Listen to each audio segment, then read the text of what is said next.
Halo semua, kembali lagi di channel Naik Level. Pada video kali ini, saya ingin membahas analisa saham ACES atau S Hardware Indonesia.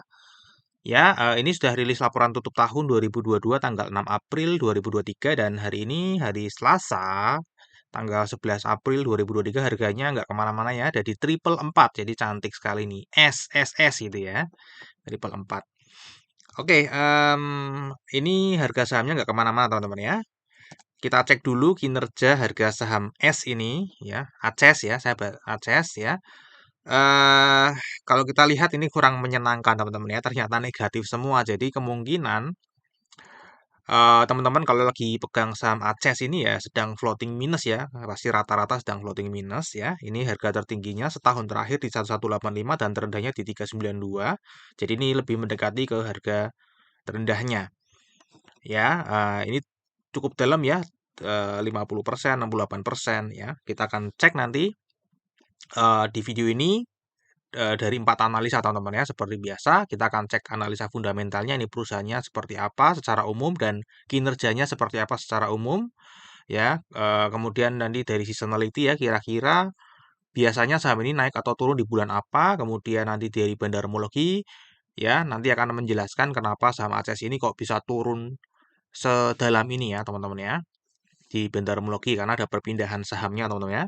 Itu yang mempengaruhi harganya. Kemudian dari teknikal kira-kira harga sahamnya akan kemana ke arah ke depannya. Oke, kita akan mulai aja teman-teman ya. Seperti biasa kita akan masuk lebih dalam, kenal dulu dengan perusahaannya ya. Mungkin sudah banyak orang tahu tapi kebanyakan taunya kan cuma S ya, kita nggak ngerti secara detail.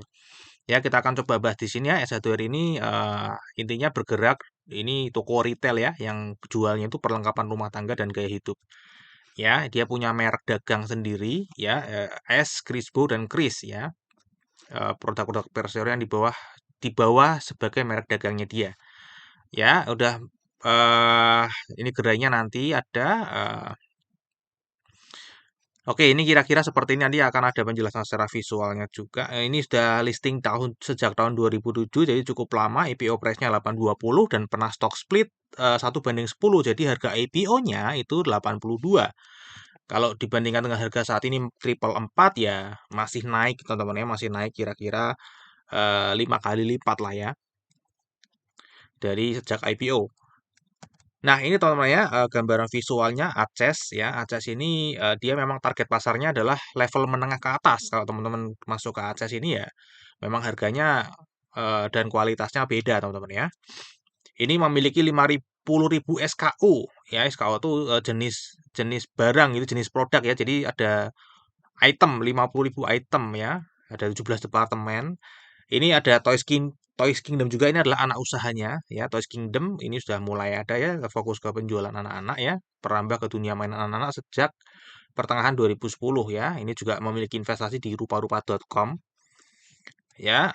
Kemudian ini untuk aksesnya sendiri itu sudah memiliki 228 gerai ya. Tadi di situ nggak begitu update ya. Di sini baru 208. Ini per 30 September 2022 sudah 228 gerai ya, tersebar di 54 kota, 3 kategori produknya ada home improvement, ada lifestyle, ada mainan anak-anak tadi ya. Ini tokonya, kemudian ini juga ada aplikasi Miss S ya. Ini kira-kira ya, jadi teman-teman mestinya kalau sering ke mall atau di kota-kota besar mestinya nggak asing ya dengan S ini. Itu sekilas tentang perusahaannya teman-teman ya. Eh, nah sekarang kita akan masuk ke kinerjanya ya.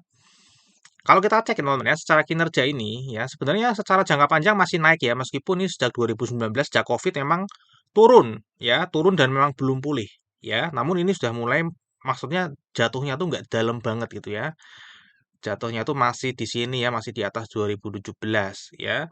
Secara overall ini masih naik sebenarnya teman-teman ya. Laba kotornya pun juga demikian, laba usahanya demikian, turunnya hanya pas COVID. Namun ini untuk labanya memang masih eh, bleeding teman-teman, masih berdarah-darah, masih turun terus ya secara laba usaha dan laba bersihnya. Nah, kalau kita cek dari struktur pendapatannya, sebenarnya ini cukup stabil ya secara beban pokok penjualannya di kisaran 52, 50%, 51 ya, sekitaran sini ini stabil. Sehingga laba kotornya pun juga stabil teman-teman ya. Beban usahanya ini sayangnya meningkat teman-teman ya. Jadi meningkatnya di beban usaha sehingga laba usahanya ini turun ya. secara laba usaha. Jadi ini ada peningkatan di beban usaha aja. Kemudian untuk beban lain-lain kecil ya, cenderung kecil, nggak ada impact-nya. Jadi laba bersihnya ini turun karena beban usahanya memang naik ya. Namun ini masih double digit teman-teman ya. Pernah single digit satu kali, namun ini rata-rata masih double digit dari pendapatan. Nah, ini adalah kinerja jangka pendeknya ya, tutup tahun 2022 dibandingkan tutup tahun 2021 ya, masih naik tipis, laba kotornya naik tipis, laba usahanya turun ya, karena tadi beban usahanya memang naik. Ya, di sini juga naik tipis ya, beban usahanya ini beban pokok penjualan juga naik tipis kebetulan ya. Ini jadi laba usahanya tergerus dan laba bersihnya pun ikut tergerus, teman-teman ya. Nah, untuk valuasinya sendiri teman-teman ya, ini yang menarik ya. Para fundamentalis pasti sudah gregetan banget ya, pengen beli saham ini. Ya, karena book value-nya ini 1,29 ini adalah terendah sepanjang masanya Akses. Ya, jadi dari 2010 sampai 2022 itu, ini saat ini ya, pada saat video ini dibuat adalah PBV-nya 1,29 ya. Bayangin ya, yang dulunya biasanya di perdagangan di PBV 4 sampai 6. Sekarang harganya diskonnya 1,29 aja. Jadi pasti akan menjadi target utama para investor fundamental. Secara valuasi PE ratio juga sama ya, 11,46%. Ya ini terendah sepanjang masanya ya teman-teman ya. Kalau kita cek dari return on equity-nya ini 11,28% ya, namun kita bayarnya masih di 1,29%. Nah, kalau menurut ukuran saya pribadi ya, karena ROE-nya 11,28% dan kita bayarnya di 1,29%, ini menurut saya pribadi masih mahal karena memberikan return ke kita itu hanya 8,72% per tahun. Ya, masih di bawah 10%. Jadi ini masih hitungnya mahal meskipun kalau dibandingkan tahun-tahun sebelumnya ini memang valuasinya sudah cenderung murah, teman-teman ya. Lebih murah, sorry ya. Oke, itu dari sisi valuasi, teman-teman ya. Sekarang kita akan masuk ke dividennya. Kalau dari di sisi dividen, ini rutin membagikan dividen, teman-teman ya. Rutin sekali membagikan dividen, nggak pernah absen. Meskipun tadi COVID turun ya, tetap membagi dividen.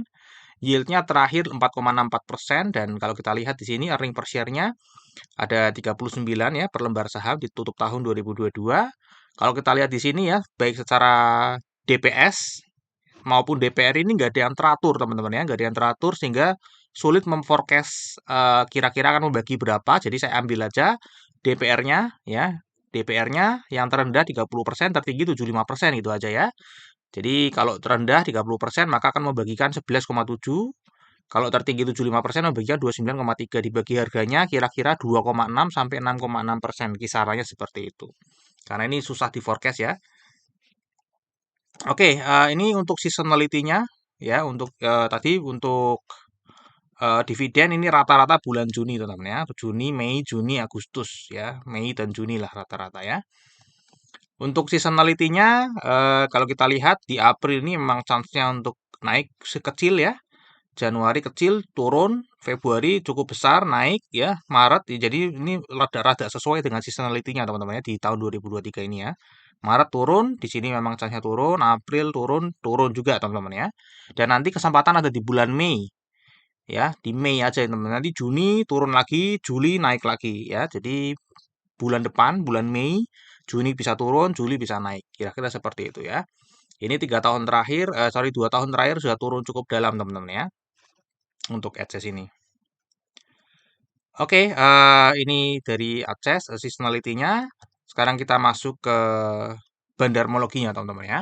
Kalau kita cek di sini, ini pengendalinya adalah PT Kawan Lama Sejahtera ya, punya 59,97, ada masyarakat, ada jam treasury juga, ada Pak Kuncoro Wibowo, ini ada direksi dan komisaris.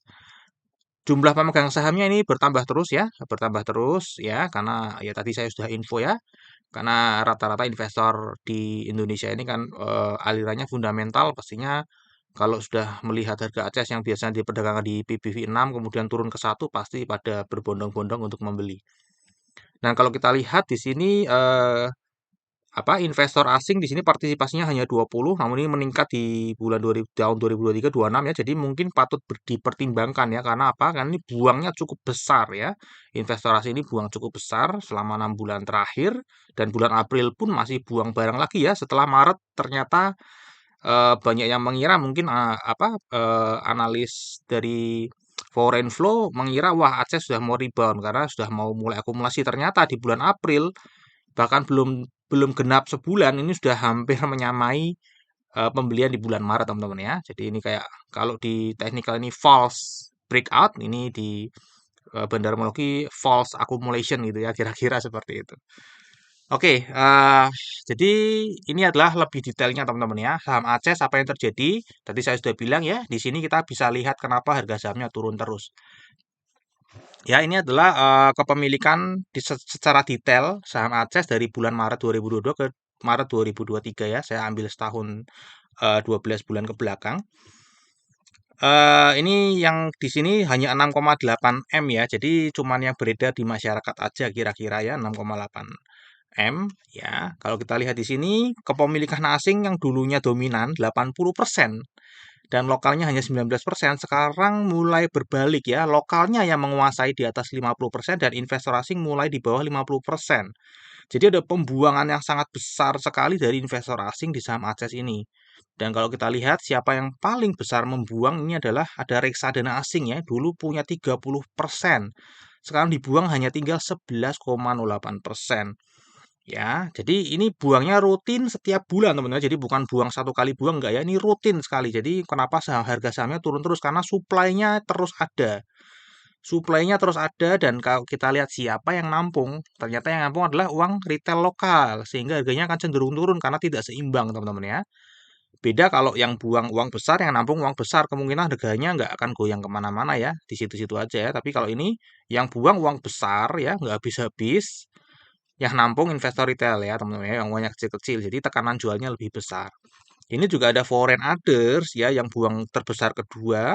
Itu pun juga rutin setiap bulan ya memberikan supply yang melimpah sehingga harganya turun, tekanan jualnya tinggi ya. Kemudian ada dana pensiun asing juga lagi dibuang barang ini meskipun nggak begitu rutin ya, tapi kadang-kadang begitu satu bulan dia jualnya banyak sekali gitu ya. Ini masih rutin turun teman-teman ya. Kemudian ada perusahaan asing juga pada mengurangi semua ya, luar biasa ya, mereka kompak sekali ya mengurangi sahamnya. Nah, kira-kira yang menampung di sini kalau kita sudah bisa lihat ya, investor retail lokal ini yang menampung paling banyak dari 35% yang dibuang oleh investor asing, 30%-nya ya ditampung oleh investor retail ya. Ada uang besar juga sih, ada insurance ya, dan insurance pun ini juga mulai buang nih teman-teman ya, mulai buang nih mungkin mulai cut loss ya. Kemudian lokal corporate ini juga nampung, namun ini mulai buang ya dari Februari kemarin dia mulai buang juga nih ya, mulai buang dua-duanya ada tukian, menuki ke bawah, jadi sedang buang barang juga.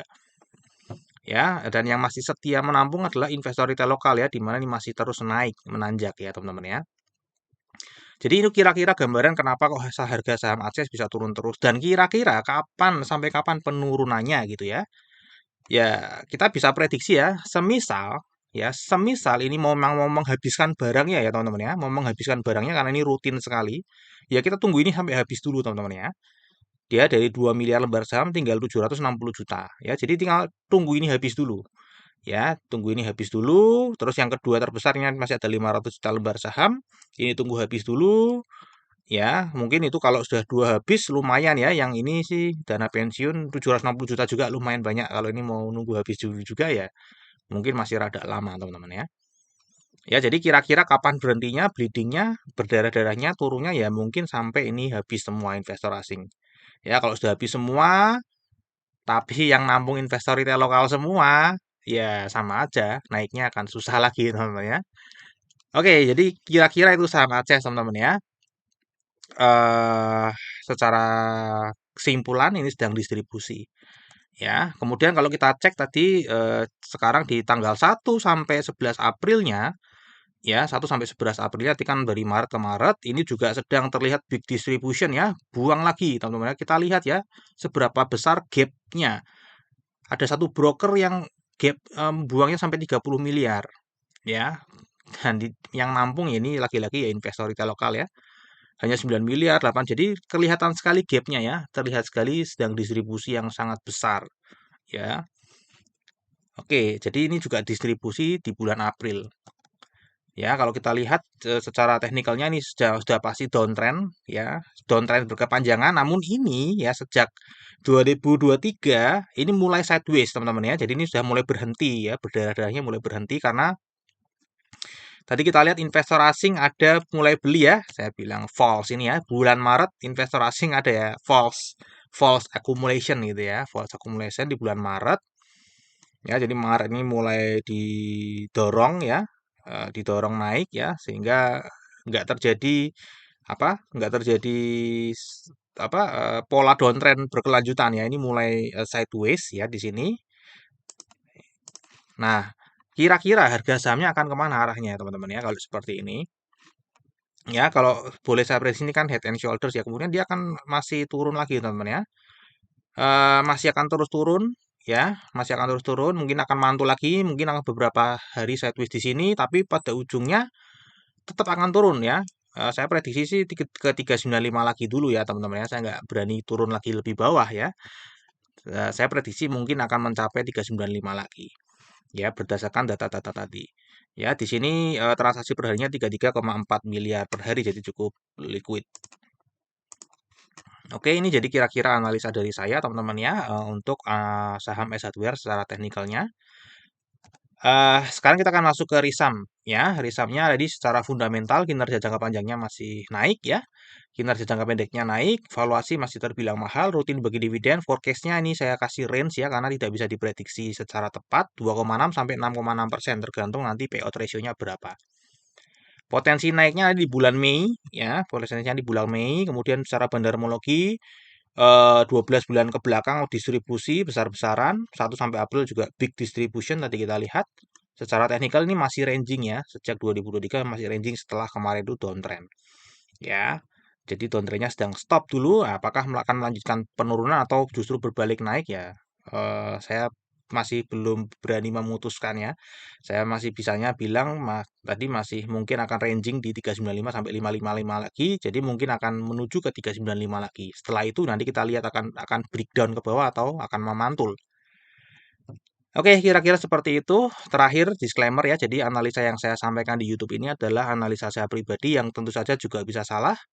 Ini bukan ajakan jual atau beli saham Aces ya. Ya, teman-teman silakan wajib melakukan analisa sendiri sebelum membeli atau menjual saham Aces. Ini saya hanya sharing analisa saya, bisa salah juga. Silakan teman-teman cari referensi lainnya. Jadikan video saya ini hanya sebagai second opinion. Mungkin sampai di sini dulu analisa video saham Aces. Semoga bisa bermanfaat ya. Kita akan berjumpa lagi di video yang berikutnya.